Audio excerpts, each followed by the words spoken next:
Thanks be to the Emperor, your life, your lordship. We are most gratified by your return. The crew is full of zeal to carry out any orders you may have. Before anything else, I will hear an account of what happened to the system's sun. The Voxmaster falters. Lord Captain, we saw a number of ships approach the sun, like creations of inhuman make, amalgams of sharp angles and edges. They surrounded the star, and then... My apologies, but I struggled to find the word that could describe that terrible sight. Like Xenos made the sun vanish into the void. The interrogator closes his eyes and grimaces. Rukari.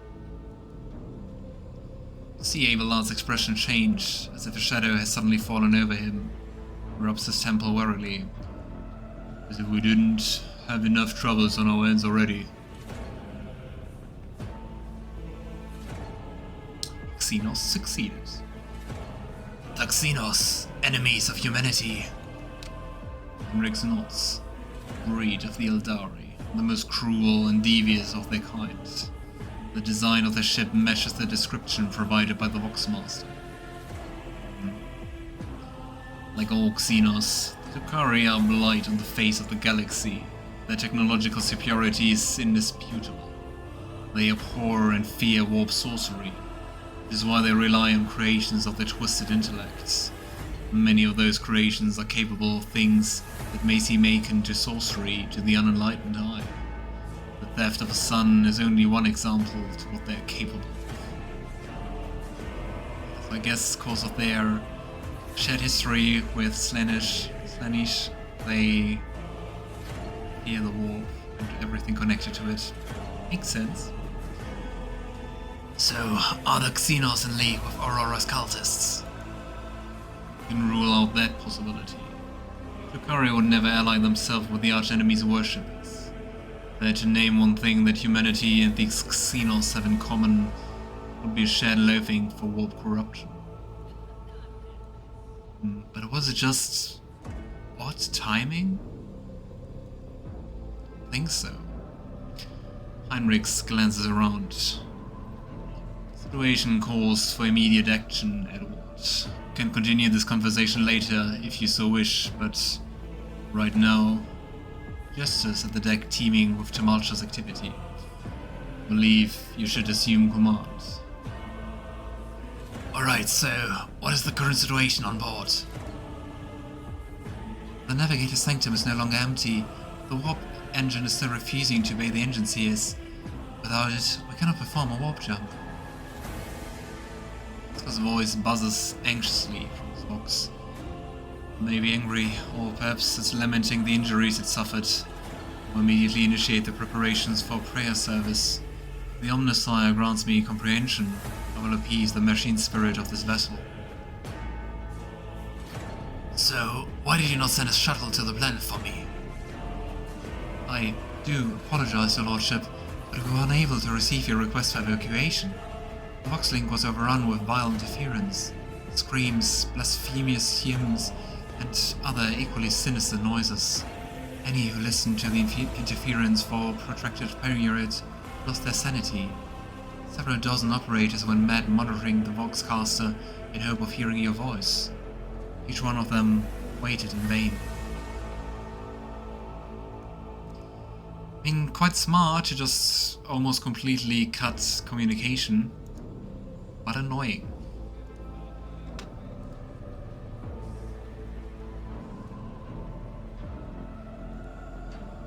What a mess. Chaos mess. So, what is happening on the planet now? Our augur operators are reporting numerous uprisings and other manifestations of the archenemy's powers at various locations on the planet.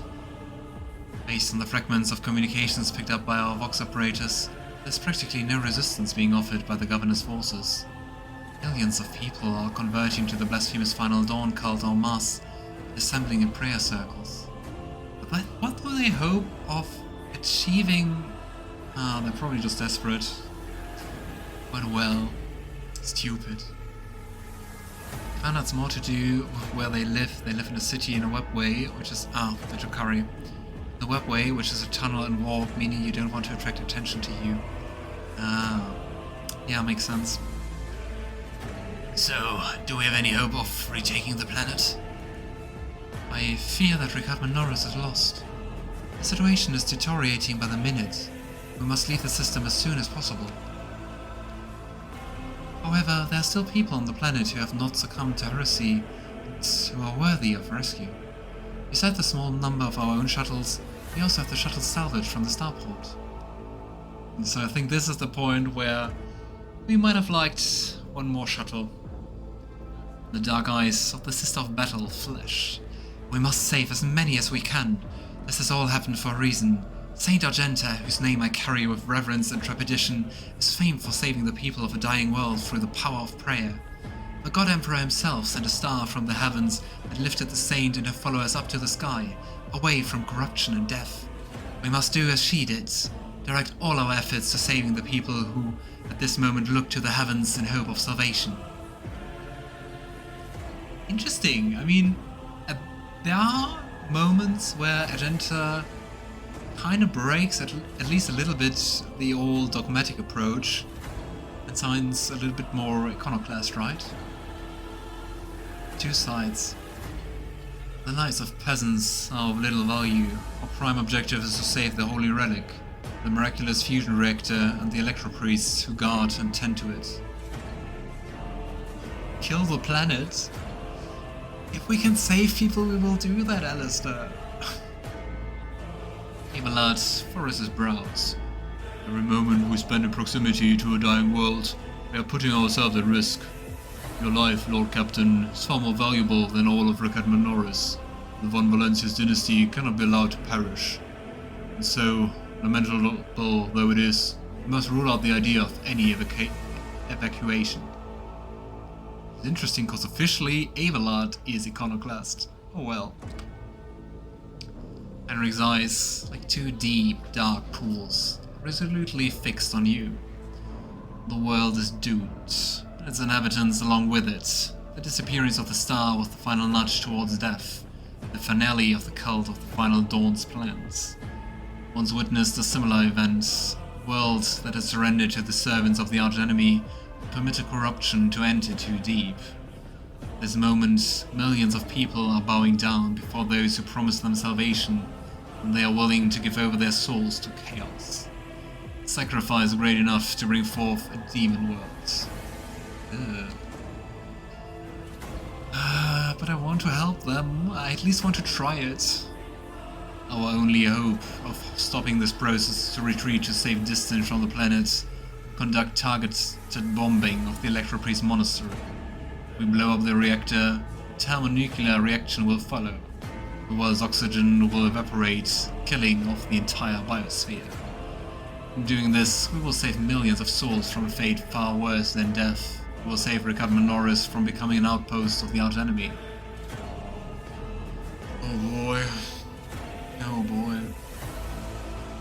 Which is kinda odd, cause I mean, if we do Heinrix's plan, we're basically doing what Aurora tried to do earlier, right?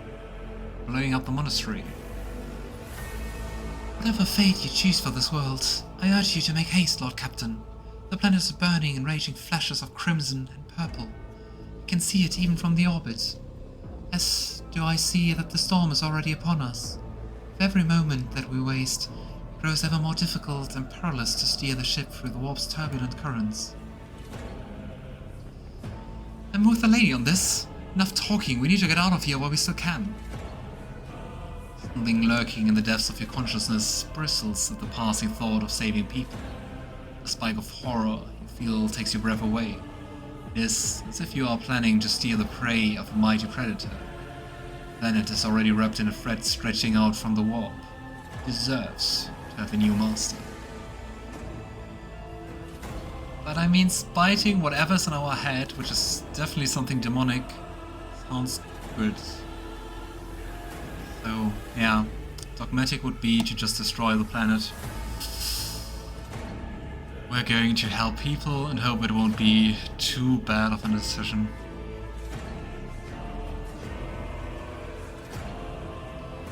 So, why can we not try to evacuate at least some of the people? The simple reason that transformation process will soon become irreversible, your sole weapon against it useless. The energy released by the bombardment could stoke up the warp engines.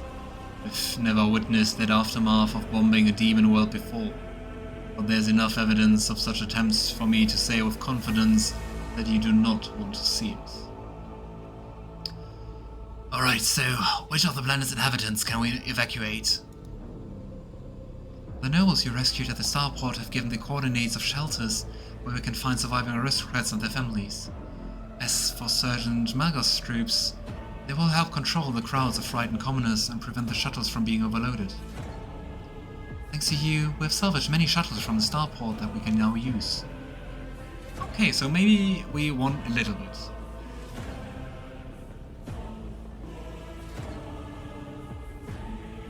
And let's try to save as many people as we can. So the commoners. If the pilots eject all of the commoners who have not yet converted to the cult of the Final Dawn. Let's hope they just don't infiltrate our ship by that. The delay caused by loading and transporting the ship will cost us precious time. Do not deceive yourself, Edward. If you indulge your vanity, will doom billions to eternal torment at the hands of the arch-enemy.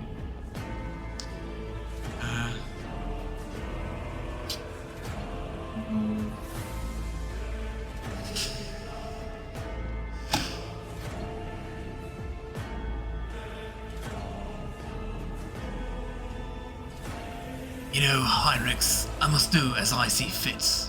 Perhaps I'm acting foolishly in the Inquisition's eyes, but that is my decision to make. You detect a flicker of something beneath Heinrich's sanguine mask. Anger, bitterness. Whatever it may be, it does not seep into the interrogator's dispassionate voice. In that case, consider it necessary to point out that the mark of the arch-enemy could infiltrate the ship along with any rescued people. That in mind for the future. You don't want a demon world in your empire. True. Consider it done. It is likely our shuttles will have capacity to evacuate more people. Well, I guess nobles deserve to be safe too. Consider it done. It is likely our shuttles will have capacity to evacuate more people. Let's try to save the reactor. You know, the miraculous fusion reactor must be saved. For that we don't have enough room. I'm afraid we do not have enough shuttles at our disposal for this mission.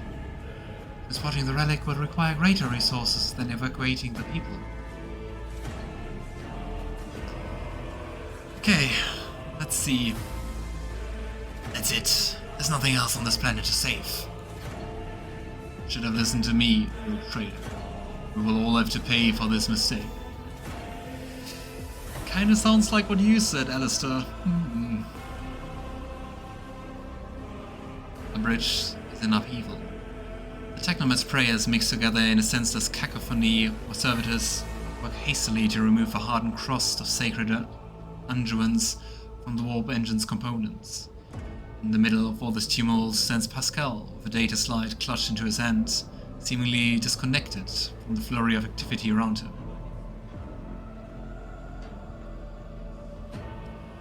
So, Magos, why don't you assume control of the Technomats? Surely their contribution will speed up things. And there will be hindrance, searching for a way to rectify error. Pasqal is muttering without taking his eyes off the data slate. There's a certain anxiousness to the way he moves his mechadendroids. Alright, so what is going on? Warp Sexton is not responding to commands. The ship's spirit is rejecting our prayers in anger, currently calculating a plea that might appease the noble spirit. I think we should get away from here fast, Pasqal. Pasqal, this is now your ship and your temple, so start acting like it, you blasted cock. Pasqal shits your look of fierce pride, says with gravity, you are right, this is my temple. His vox booms with power. Tech comrades, heed my instructions. The mayhem immediately subsides, the crew's actions fall into some indiscernible logic. when the Omniscience servants start working in sync, and the binary clamor becomes a symphony of reports, which the Magos coordinates like a skillful conductor. Nice. Note to self: insult your crew more. Well, admirably done, Pasqal. The Omniscire guides me. The prayers of the tech priests surrounding the cogitator almost drown out the sounds of the bustling bridge behind you. Pasqal, poring intently over the data slate in his hands, extends a mechadendrite toward you. Please take your place at the cogitator, Lord Captain. And I mean, we don't have too much time, so Edward steps up to the cogitator. The huge machine in front of you is lit with dozens of bit screens and hundreds of lumens. The blinking lights and the rush of symbols and digits in the green background make your eyes water, and a vague sense of alarm simmers in the depths of your mind. A typical reaction of a layperson when confronted with the magnitude of the Omniscience creation. You don't get a thing, so you're anxious. Among the numerous controls, you see the mouth of a cyber gargoyle, same as at the gate of the Warren Chamber. Don't see a cyber gargoyle. What's it supposed to be? Pasqal's voice becomes imbued with imperious force. Servants of the machine god, heed my commands. Acolytes, prepare the incense instrumentation for the liturgy of machine spirit appropriation. Senior technomats, recite the prayer to generate a current data report. Operations will be marked with a chronological protocol Omniscire Rejoice. It's so funny to use computers with prayers and everything. Oh, holy computer, what was your wisdom? I must inform you that the purpose of safety, complete reassembly of the warp sextant, and updating of its datasmith blessings are required. If this is not done, then at launch the volume of aggregate calculation errors could result in the destruction of the data crypts. But as we do not have 100 hours at our disposal, we must omit this procedure. Pasqal looks down at the data slate in his hands. A minor deviation from the rite of operation for the sake of appeasing the spirits. Well, deviating from the rite of operation? That sounds dubious, especially coming from you. Dogma bids the appropriate rituals of cleansing and reassembly be carried out on the warp sectant. It is a long and labor-intensive process. Pasqal hesitates before continuing. Our best chance is bypass the sacred prohibition and directly interfacing with the conduits of the motive force. Faster and less orthodox route. Ha! Logic succeeded. Probability 100%. The lives of the entire crew now depend on my convincing the ship spirits to start up a broken component. Is that right? Your interpretation is verging on tech heresy. However, given your rank, Lord Captain, will nevertheless respond. For a layperson, you've described your position with relative accuracy. I place my hope in his revelations and humbly ask for his guidance. Alright, so, what must I do? Place your hand inside the throat of the cogitator guardian, the cyber gargoyle which has been assigned to guard the forbidden data crypts. The dynastic blood extracted from your veins will serve as a key to the data core where the machine spirit dwells. To it, we will offer our prayers that we may bypass the protective protocol for defective connections and launch the warp sectant. Wait, now we need to offer blood for it to work? Pasqal's voice was quieter. The laws of the Omniscire knows no exceptions. So in this ritual, I remain at your side to placiate the wrathful machine spirit in whose abode you will be intruding. Follow my liturgies, Lord Captain, and may we receive his blessing. And sighing, Edward places his hand in the cyber gargoyle's mouth. It feels oddly familiar. The metal jaw clamps down your hand, breaking a delicate corporal sheath and releasing warm red liquid into its gullet. At the same moment, the image on the bit screen before you changes. Connecting 000.1, Connecting 0000.2. Connecting 0000.3. Success Rick 789.0344. Access Inish. ID 8627.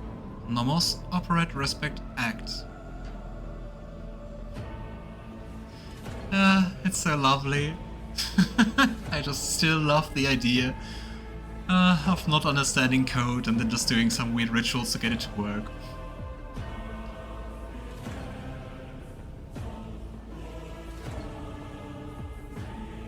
Remember, because the Imperium has done this for 10,000 years, the Lord makes this real basically. If a race believes something hard enough for long enough, it becomes real. The computers now have small souls. Kinda like the orcs work, right?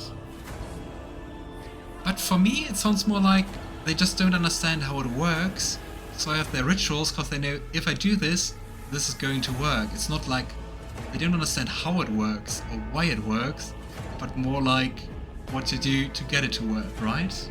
Like a black box. At least it seems like that to me.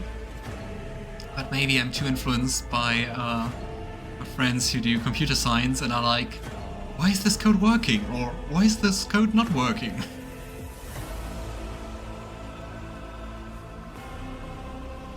By my authority, I revoke the inviolability protocol of the warp engine.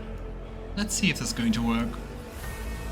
I mean, if it works, there has to be a soul or something responsive, right? That was the basics, yes, but after so long the machines are basically alive now. Interesting. Also a little bit... sounds dangerous. One of the cogitator's vid screens turns red. Pasqal sees this and raises his hand, signaling to the rest of the tech priest, who withdraws a connector from his sleeve, connects it to the machine. Servants of the Omnissiah, make now the offering of cleansed data crypts to the machine spirit, that it may be filled with the true and calibrated data. May the Omnissiah have mercy on our souls. Meek solemnity, Nikolaites offer up the cleansed data crypts to the warp engine, one after another, repeating prayers of exaltation. After anointing the contacts with sacred unguents, Pasqal insert them in the cogitator slots. Your head begins to spin from the holy senses foul-smelling clouds of smoke. From the loss of the blood, the cyber gargle continues to drink from you. It's still drinking! And the world swims before your eyes. Let this mechanism awaken in renewed purity. Pasqal enters a sequence of commands and raises his head, watching the vid screens. Suddenly, he stops dead. No. His fingers fly over the command runes, entering command after command. His mechadendrites clicking with their pincers, word one lever after another. The vid screens fill with strings of symbols, completely incomprehensible to you, but clearly conveying something to the Magos. And now that sounds like modern computer science. But true, AI is banned, it will never be allowed. Interesting. What's the reason why the Imperium bans AI? Because I mean, it seems not that different. Is everything alright, Magos? After a few seconds, one of the data crypts mounted on the cogitator begins to emit sparks. A moment later, another data crypt does the same. The next bursts into flame and gives off foul-smelling smoke. Around you, the Omnissiah servant break off from their prayers. Someone burst into frantic pleading. Pasqal mournfully rates out, the mass of errors in the warp section's calculations destroying the data repositories. The offering did not appease the ship's spirit. The warp engine cannot be filled with the motive force. We are trapped. A moment later, Magos continues uncertainly. Perhaps an alternative Horizon protocol, when emergency launch of the auxiliary coils. Tech priest bends over the cogitator. Something in his pose and movements reveals his desperation. I hope we're using this time to rescue more people from the planet's surface. And that we don't die, because we waited. While the other vid screens are filled with more and more strings of symbols, the monitor in front of you blinks and its static image changes. Pasqal is too engrossed in this ritual to notice. and Edward reads the information on the vidscreen. Input back comp nom os step true nom os step false stat check init. Perturb rec disturb rec nom os operate resp query. Machine spirit, can you hear me? Cogitator's servant creaks quietly in its joints, a sound that is drowned out by the binary hymns and the tapping of command runes. Input prompt nomos ping nomos rec resp nomos osperet resp injury nomos osperet resp rescue nomos osperet resp query. Okay, so it's damaged. Something about rescue us, and it's asking us what to do, I guess.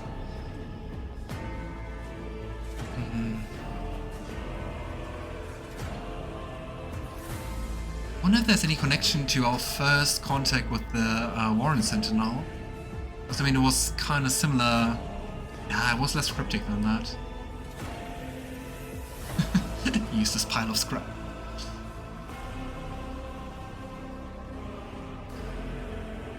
Let's try and gather all the fellowship and authority we have. Authority. Machine Spirit, this is the Lord Captain of this vessel. Obey me and start the warp engine. Pasqal's voice shakes with tension. That was a non-executable request, Lord Captain, even if the voice receptor could interpret such a... Pasqal's next vocalization goes unsynthesized as he sees the vid screens begin to stabilize, one after another. Strings frenetically galloping across the green background are replaced with stable images or regularly updating status reports. Only one monitor remains inexplicably red. Tech Priest Vox crackles in shock. But his report is as clipped and clinical as ever. Registering, warp sextant activated. Registering, data stream stabilizing. Registering, 0 data errors found. Reporting, the warp engine is ready for translation. AI was banned because there was a big AI uprising, like iRobot. They called the robots the Men of Iron. Afterwards, AI was banned and became heresy with the rise of the Imperium. A classic. That's why they use servitors now. Thanks for explaining that. After a pause, Pasqal adds, I'm also reporting evidence indicating a Category 3 miracle fulfilling the criterion. Thou shalt witness the mechanism that toys in glorification of its function and in defiance of deactivation. 23rd millennium was the uprising. Devastation in the war was so great that even space-time could be damaged. Okay, kinda makes sense to ban AI then. Lord Captain, Reve here. The crew are almost finished carrying out the orders given earlier, and I've just received confirmation from the engineering halls. I don't know what you did, but the warp engine's up and raring to go. We're ready to begin the translation to the warp, your lordship. Nice, unconventional methods. Or the ship, or the ship's machine spirit actually is kinda tied to us. Yeah, our blood can just do those things. So, what just happened? Pasqal pauses. I hypothesize the ship's spirit heard our prayers and intervened. It summoned the power of the Omnissiah to do something beyond my comprehension.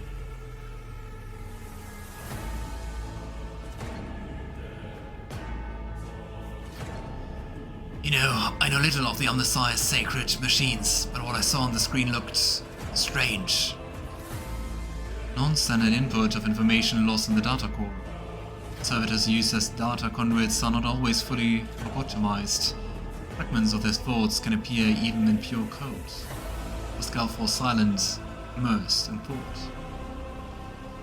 Alright, the Lord Captain is speaking. I give the order to commence translation to the warp. Waiting for you to send the Captain's throne, Lord Captain. May the Emperor protect us.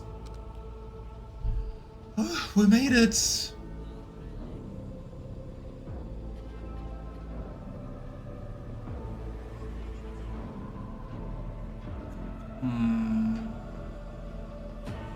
So that's a demon planet.